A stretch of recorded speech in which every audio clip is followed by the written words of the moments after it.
1981 අංග 15 දරන 1981ஆம் ஆண்டின் 15ஆம் இலக்க ஜனாதிபதி ஒருவரை தேர்ந்தெடுப்பதற்கான ஜனாதிபதி தேர்தல் சட்டத்திற்கு அமைய உங்கள் சுய விருப்பத்தின் பேரில் நீங்கள் விரும்பும் வேட்பாளர் ஒருவருக்கு வாக்களிக்க விரும்பினால் அவர் பெயர் மற்றும் சின்னத்திற்கு முன்னால் உள்ள பெட்டியில் இலக்கம் 1ஐ எழுதுங்கள்.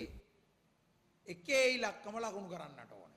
එක ලකුණ மேலும் ஒருவருக்கு வாக்களிக்க விரும்பினால் அவரது பெயருக்கு முன்னால் உள்ள பெட்டியில் இலக்கம் 2ஐ எழுதுங்கள். ඉදිරියෙන් மேலும் ஒருவருக்கும் இவ்வாறு வாக்களிக்க இலக்கம் 3ஐ எழுதுங்கள். එක විතරක් දීලා නිකන් இதில் நீங்கள் 1ஐ மாத்திரம் இடலாம், 1 2 என மாத்திரம் இடலாம், 1 2 3 என மாத்திரமும் இடலாம். ஆனால் 4 5 6 என எழுதி செல்ல முடியாது. කතිරේ දානවන புள்ளடி இடுவதாயின் ஒருவருக்கு மாத்திரம் புள்ளடியிட்டு பலட் பேப்பரை மடித்து பெட்டியினுள் போட்டுவிட்டு வீட்டுக்கு வாருங்கள். அதை விட்டுவிட்டு அதில் 2 3 என்று எல்லாம் எழுத போக வேண்டாம்.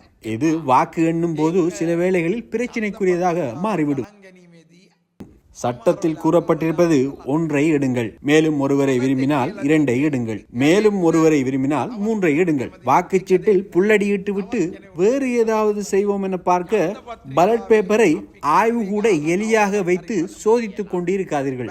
அதே மாதிரி நாங்கள் புள்ளடியிடுவதில்லை, சரி என்றுதான் போடுவோம், சின்னத்தில் வட்டத்தை போடுவோம், சின்னத்திற்கு கீழே கோடு போடுவோம் என்று செய்யாதீர்கள். அவ்வாறு சட்டத்தில் சொல்லப்படவில்லை. இது தரம் 5 புலமை பரிசில் பரீட்சை வினாத்தாள் அல்ல.